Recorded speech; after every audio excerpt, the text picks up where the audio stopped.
Hello. How y'all doing today? Thank you for being here with me. I sure do appreciate it.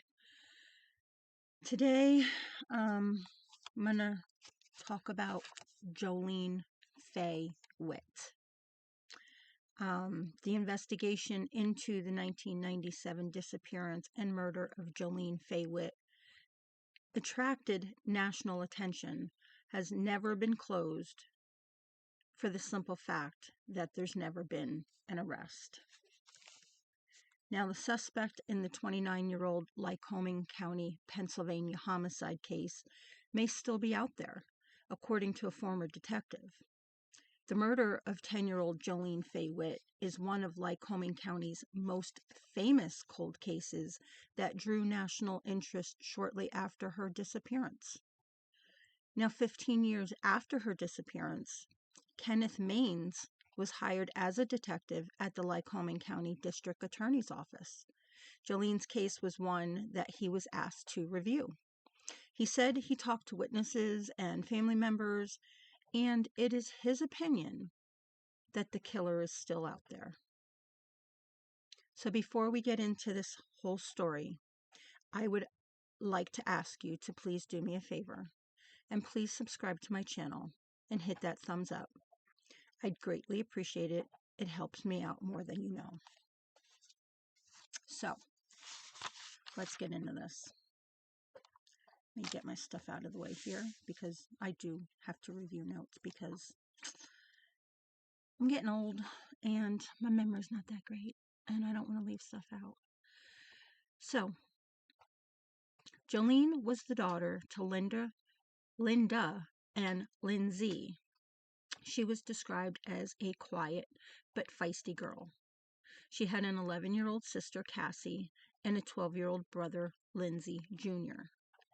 Now, Jolene and her siblings lived with their father in Williamsport, Pennsylvania, and their mother, Linda Longnecker, lived in nearby Muncie and had visitation rights with the children. I believe I read that she got the children like every other weekend and maybe like one day during the week or something like that. It really doesn't matter. But on Saturday, July 26, 1997, Jolene and her siblings visited their mother for the weekend. And at the time, their mother was living with her brother, Bruce Longnecker. So it would have been the children's uncle. And his wife, Christine, and they had 5 children, and they lived at 1 Grant Street in Muncie in Lycoming County. It was reported that the children went to sleep around 10 p.m., and the adults, they stayed up till around 2 a.m., and they were playing Scrabble and drinking.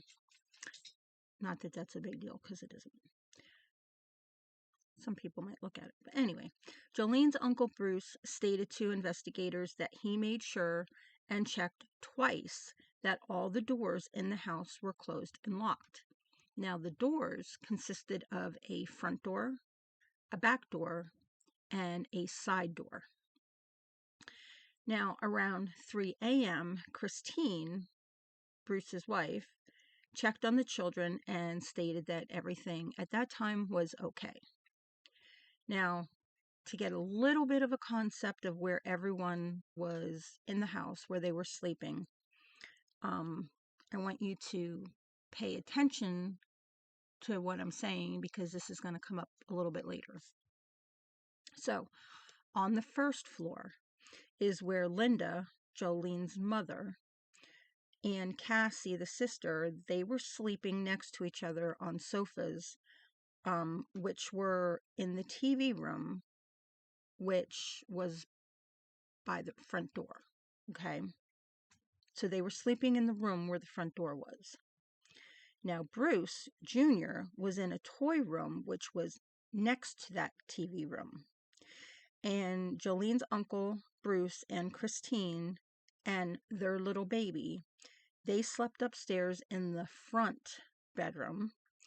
And Jolene and her 6-year-old cousin, Jeannie Lynn, they were sleeping together in the same bed in a small bedroom, which was right next to Bruce and Christine's bedroom.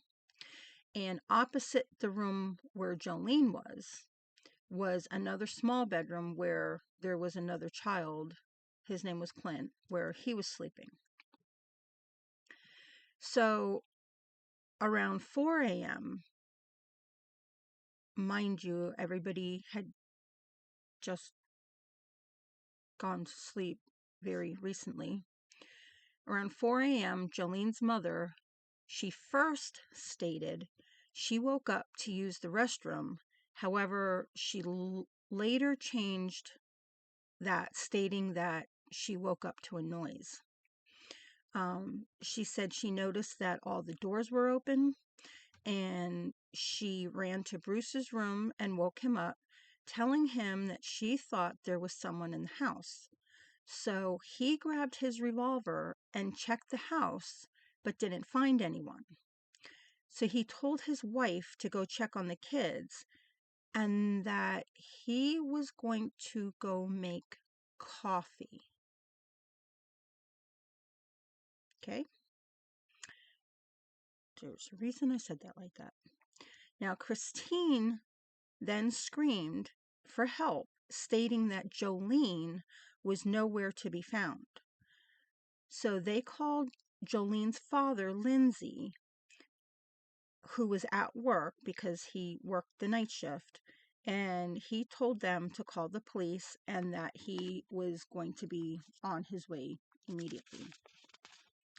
So at this point, I'm going to backtrack a little bit before anybody knew that anything had actually happened. Okay. So backtracking to around 3 a.m., there was an off-duty police officer. His name was Kevin. He had been driving by Papa Gallo's bar, and he seen John, the owner of the bar, was at the dumpster. So he stopped to talk to him, as sometimes police officers do, especially on night shift. Just want, hello, how's everything going?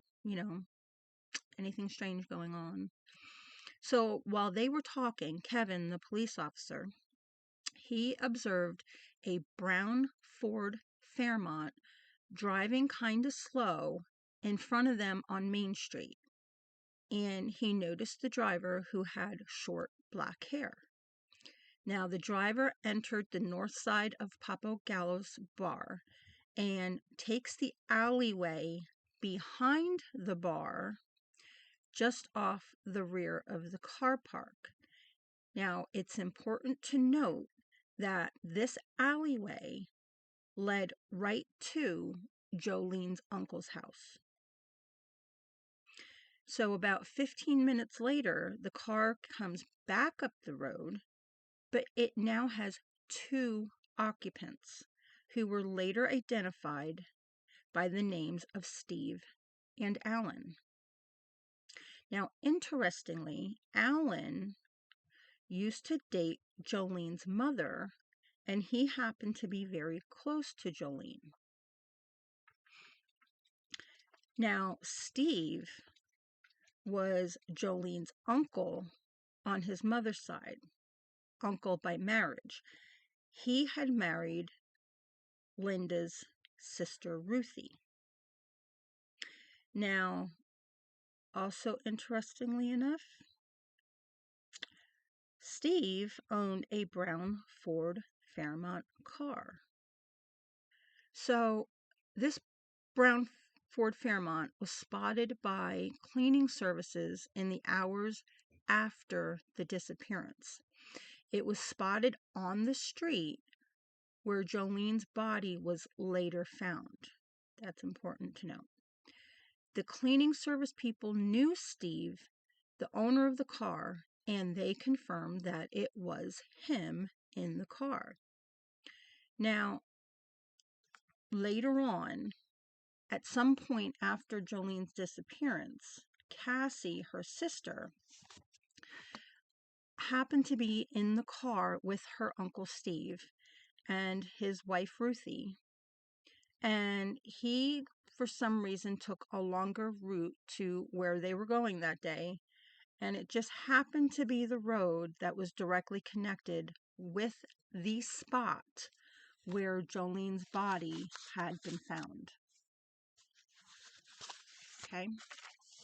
So, shortly after Jolene's disappearance, the community came together to search for her, and volunteers, Jolene's family, and police searched wooded areas in the county for more than a month. And unfortunately, on September 6th, 1997, two hikers discovered Jolene's naked and badly decomposed body on Bald Eagle Mountain along Route 554 in Armstrong Township. A forensic pathologist determined the cause of death to be a violent homicide. Now, although several suspects were interviewed, some believed Jolene's uncle Bruce Longnecker was her killer. The district attorney, Thomas Marino, who had identified Jolene's uncle as the person who strangled her or smothered her in his home, he based that identification on evidence he said was obtained from 2 grand juries and results of DNA tests and a hypnosis of 2 girls. I don't know who those 2 girls were. I couldn't find any information on that. I'm not sure that I believe that. You'll maybe later see why. But anyway, as I stated before, Jolene's parents, they were either divorced or separated. They weren't together. But I guess I don't know, whatever. But there were some people who had believed that Bruce, I don't know, once, repeatedly, I have no idea, stated that they believed he touched Jolene inappropriately. But Detective Kenneth Maines said that he had not seen any evidence that Bruce sexually abused Jolene. But unfortunately, Bruce took his own life on November 4th, 1997, a day before investigators were going to interview him. People can speculate. They can say he was guilty. He didn't want to go to jail. Other people can say that he couldn't handle being accused of something he didn't do. And I'm going to say right now that that's where I believe that's what I believe happened. I mean, I couldn't even imagine being accused of something like that. But anyway, you can make up your own mind when you hear everything. So Detective Kenneth Maines, he was asked, is Bruce a suspect? To which he answered yes, but I can say that my analysis of the case pointed me to a different suspect who is still alive and living in Lycoming County today.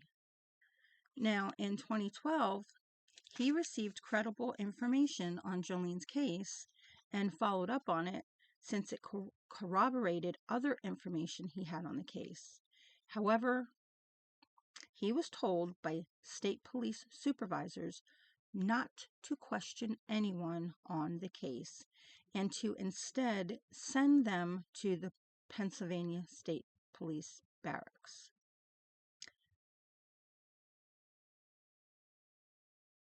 He said he worked side by side with Jolene's sister since 2012 to help solve the case, and that is where his loyalty is and always will be with families of the victims. So he says, did I listen to the state police? Absolutely not. He said my job was to take a second look at the case and give my unbiased opinion, and that is what I did. So now the district attorney, Thomas Marino, now is a congressman, said Kenneth Maines is entitled to his opinion, but unless he has discovered something revealing, he feels confident investigators zeroed in on the right person. Detective Kenneth Maines, he has a true crime show on the History Channel, and he now has a YouTube series called Unsolved No More, and says he's still in communication with Jolene's family. I watched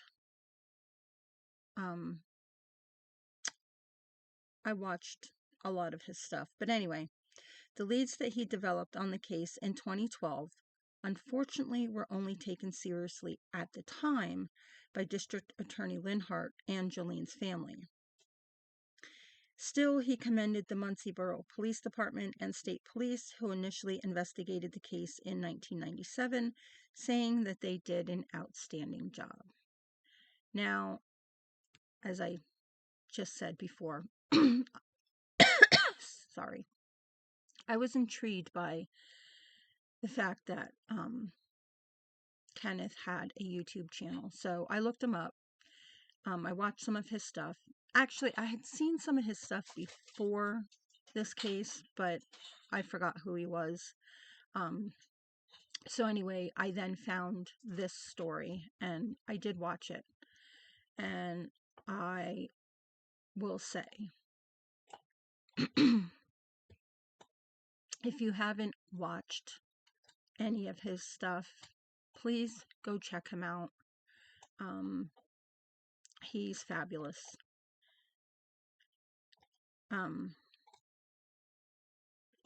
Like I said, it's called Unsolved No More. And watch this interview, because he has a whole lot more to say than what I'm telling you.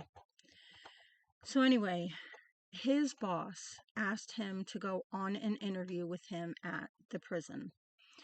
It was unrelated to this particular case. However, Kenneth recognized the person's name as being related to someone possibly connected to this crime.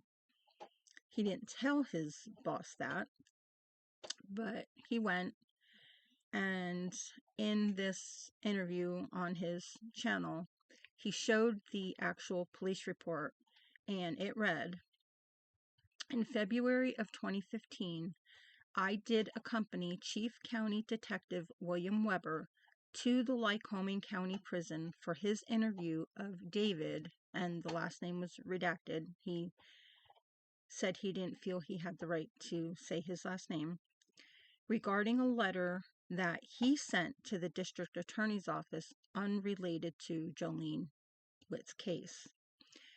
After the completion of that interview, I asked the following questions. Did your brother ever do anything really bad?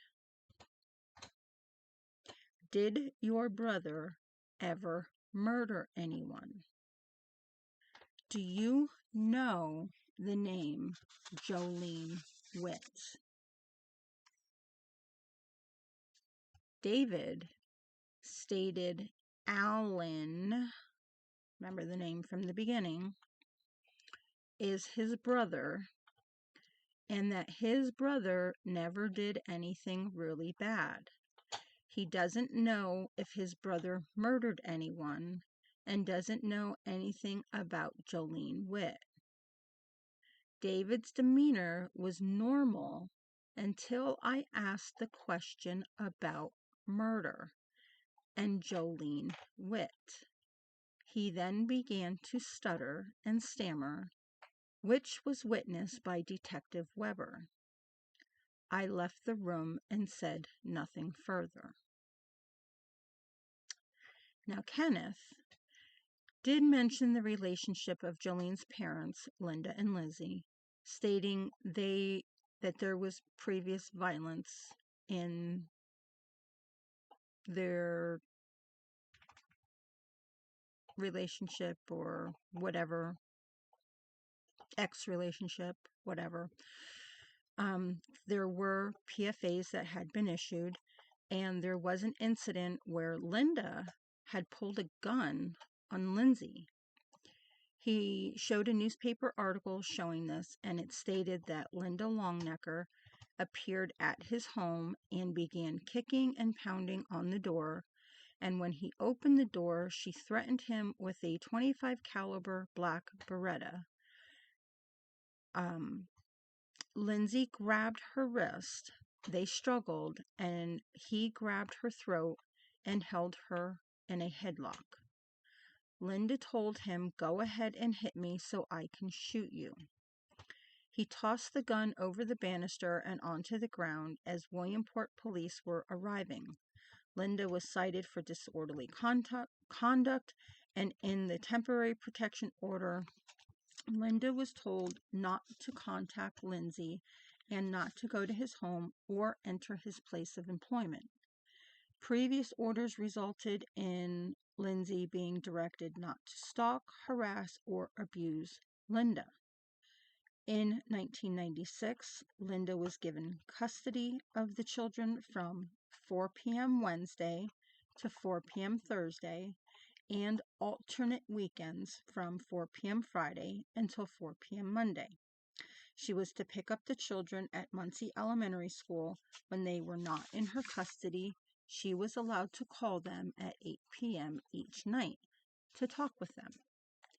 In a protection from abuse petition filed July 30th on behalf of her children, Linda stated that Lindsay threatened to kill her and her brother Bruce, who came to her assistance following an altercation. Linda's previous PFA orders were based on complaints of physical and sexual abuse, alleged harassment, and threats. According to Linda's complaints, Lindsay had a history of physical abuse against Linda since 1994. Court papers said he threatened numerous times prior to and since June 15th of 1994 to kill her if she left with the children. I don't know if any of that is why he had custody. I have no idea. I found nothing stating that, but again, it doesn't matter. So, in this interview, Detective Kenneth Maines interviewed Cassie, the older sister. She was older by 1 year, who's now obviously an adult. She said how the day before the disappearance, they had gone for visitation with their mother at their uncle's house, and that they liked going there because their mother let them do whatever they wanted, and their dad was very strict, so they liked going there and having the freedom that they had. In his video, he made a good point. We're going to go back to the beginning here a little bit. He made a good point at the fact that when Linda woke up Bruce to say she thought someone was in the house, that it was my immediate thought. The first news article I read, Bruce said, "Go check on the children. I'm going to make a pot of coffee." Now, the adults went to bed supposedly at 2 a.m. Somebody, Christine, I think it was, checked on the children at 3 a.m. And it's now 4 a.m. So you only got an hour or two of sleep. And at this point, he still had no idea that anybody was missing. You just cleared the house and found no strangers were in there, had been in there, whatever. But you're going to make a pot of coffee. You've had no sleep. You didn't know anybody was missing. Why would you suggest making a pot of coffee? Now, later in the video, Ken made a comment about Kevin, who was the off-duty police officer, saying there was a private investigator as well as some other people that he may have been the one responsible for Jolene's disappearance. Ken saying that Kevin, the police officer, could have been the one responsible. Why? The first indicator being, according to people, is that he was off duty and on his way home when he heard the call come over the dispatch radio. That call was being dispatched to the state police, and he intercepted that call and tells the county, I recognize the address. Is that the Longnecker residence? They said yes, and he said that he would respond to the call. So the question that people had was, why did he jump on the call if he was off duty? He probably had a long shift and probably wanted to go home. Now, the private investigator stated Kevin had a hero complex and that he's actually the one involved in the crime. Kevin, after this, went on to be arrested multiple times. I'm not sure why. Had nothing to do with the case, but I guess that just goes to show what type of person he was. Now, Kenneth Maines said that Kevin sent Kenneth multiple messages over the years, and Ken thinks that Kevin is carrying a heavy burden on him, not because he's responsible for the disappearance of Jolene, but because he was the first one there. And maybe he feels he could have done more. Now, Kenneth does say he disagrees with that, and he believes he did everything correctly, and he says Kevin's police reports were the best that he ever read. There was a part in Officer Kevin's report that he spoke with a guy named Gary.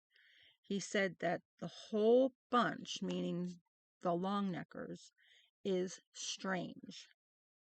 I asked what he meant, and he said that the Longneckers are strange people and that they keep very odd hours and have lots of different people living in the house at different times.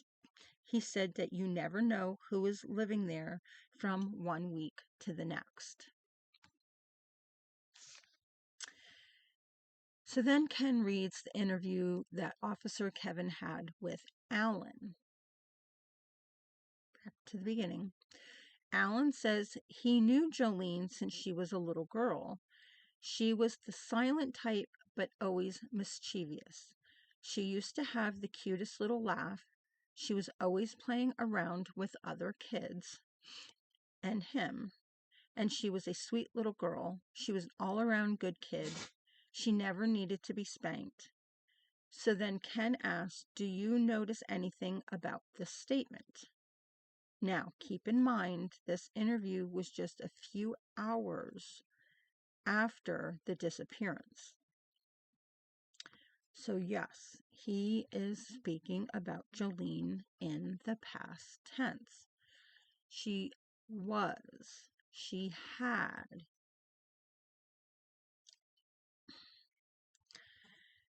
So in the notes, he wrote that he had asked Alan to tell him what happened to Jolene, and Alan would not answer him.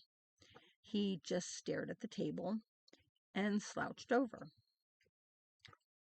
Kevin asked Alan, is Jolene okay? Or Ken asked Alan, is Jolene okay? And Alan looked directly at him and said nothing. After a few minutes, he said, I hope so. So they then interviewed Steve, who was the guy that was with Alan that night, and Steve was not cooperative. And in one interview, he claimed after they got drunk at the bar, he supposedly told Alan that he didn't have enough gas money to take him home, which didn't make sense because they supposedly lived near each other. So he then claimed he didn't know where Alan went, and Steve claimed he went and slept in his car for a bit, and where he said he did that kind of lines up with a previous witness who seen Steve's car near there, which was, I believe, the cleaners who seen the car parked in that field. Allen later claimed some guy he didn't know his name took him home and that he drove a Thunderbird. So they were trying to give conflicting stories. The police report from the sewer worker states Dave stated while he was there, he observed a brown or tan Ford Futura being operated by a white male, 5'8", 200 pounds, stocky build, short, dark hair. He stated he thought the driver was acting nervous, and he kept looking in the back seat. He later said in a follow-up interview that he knew the driver from Turkey Hill Mini Market in Muncie. He said that he had met him while he was recovering from a motorcycle accident, and he said he sees the vehicle quite often as it's always passing by his house. So, police notes state the vehicle and the person description match Steve, and Steve did recently have a motorcycle accident. So, they make note when they had interviewed Allen, and when Allen got home that night, his girlfriend was there when he got home, and she stated he got home around 4:30 a.m. Now, there were actually 2 other people at his home that night, or that morning, who were sleeping on the living room floor when he got home, but they stated it was more like 6 or 6:30 a.m. when he got home. So then in this video, Ken Maines goes on to mention how Jolene's body was found nude, but she was so badly decomposed it couldn't really be determined how she died. So remember, the coroner's report said that she died by a brutal homicide. But there were no knife cuts or broken bones, no crushed bones. So he says that it seemed like the crime was a sexually motivated crime. He went back to the adults that were in the home, and he again mentioned Bruce and the fact that he only had 2 hours sleep and that he actually stayed up to make coffee. Now, Ken also made a good point that if it was a stranger who came into the house, why wasn't it Cassie that would have been taken instead of Jolene? Because remember I said in the beginning, pay attention to this. Cassie was the one who was sleeping on the sofa in the TV room, which was right by the front door. So why would a stranger walk into the house, bypass one child, not know what the rest of the house looked like, not know who else was in the house, and then take a different child? So I don't think it was a stranger. My belief is that it was Steve and Allen. That's my opinion. You can form your own opinion. I'd like to know what your opinion is and why. What are your reasons? What am I missing? Go check out that other YouTube channel, Unsolved No More. Check him out. He's great. He's wonderful. Check out this case. Come back and tell me what you think. But I believe it was Stephen Allen, and those SOBs are walking free on the face of this earth and not paying for their crime. So, that's all I got to say. And let me know what you think. And until next time, I'll talk to you guys later.